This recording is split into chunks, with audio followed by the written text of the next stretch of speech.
My girlfriend realized I was proposing and left me without any explanation. Now she's losing her mind when she finds out I am dating someone new. Plus all updates. Our relationship was very strong, and we were madly in love. All of our friends always used to say that we were a perfect couple. Our communication was strong, and we had everything planned for our lives. I told her I wouldn't marry her before I got a job that paid well enough to build our family, and she agreed.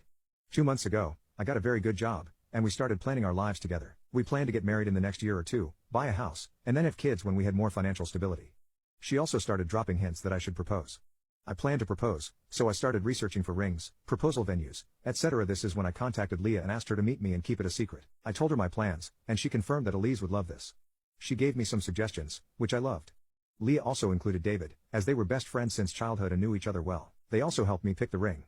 The plan was to rent a cabin surrounded by nature and wilderness, as Elise liked. I rented the cabin, and on Friday, I took the day off without telling my girlfriend and met up with Leah, David and one of my friends to set up everything. I instructed my friend about how I wanted everything to be set up as he was supposed to go there the next day before us and set up everything. I went back home after that and ordered Elise's favorite takeout. We talked about her day and then went to bed. A week ago, Leah invited Elise to brunch on Saturday, proposal day, at a fancy new place. She emphasized that the place was fancy so Elise wouldn't get suspicious of Leah asking her to wear a nice dress. Leah and David came to our apartment on Saturday morning to pick up Elise. As soon as they left, I called a friend who was waiting just around the corner and left quickly. Then I called my other friend, who was supposed to be at the cabin, and asked him how everything was going. He assured me that everything was set up exactly how I wanted it. I had also asked David to share their location and to drive slowly or take a longer route so that I could get there 10 to 15 minutes before them. I realized David hadn't shared the location, but it was fine.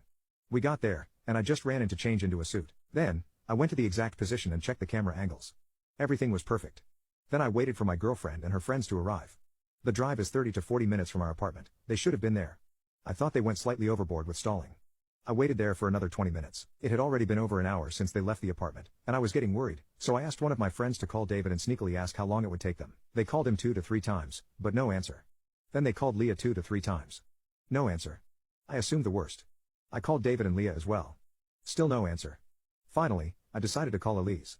First call, she didn't answer. My heart was racing at this point. As soon as I called her again, Leah answered instead. I panicked and asked her if everything was all right and why nobody answered the phone. She went silent for 2 seconds and then started yelling at me. She told me never to call Elise ever again and that I was dead to her. That I was a horrible human being for doing that to her.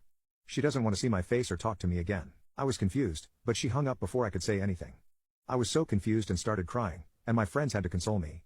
Soon after that, I got a text from Leah that she'll be coming over later with David to get Elise's stuff and that Elise doesn't even want to step into the apartment, even if I'm not there. I immediately called her parents to ask what was going on. They knew about the proposal, and we were supposed to go to their home for lunch after the proposal. They had no clue what was happening and told me they'd call her and ask. I got a call from them 10 minutes later saying that they called Elise, and she told them that she couldn't talk right now and would call them later. They were also confused about all this.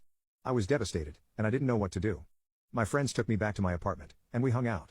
David and Leah came over in the evening to take Elise's stuff. My friends and I tried to talk to them, but they said nothing. They just asked me where Elise's stuff was, took some of it, and said they'd be back for the rest. They also reiterated that if I tried contacting Elise again, I'd be reported for harassment. At that moment, I just wanted to cry because just the thought of me harassing my girlfriend was overwhelming. After they left, my friends told me that they thought I shouldn't be alone right now, and they were staying the night and wouldn't take no for an answer.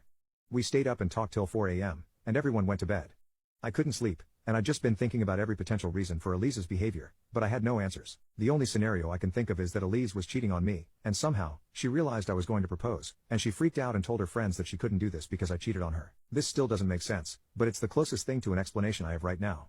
I know it's a horrible thing to think about. Today was supposed to be the first day of our engaged life together. Hopefully, I'll be able to get some answers from her parents if they talk to her.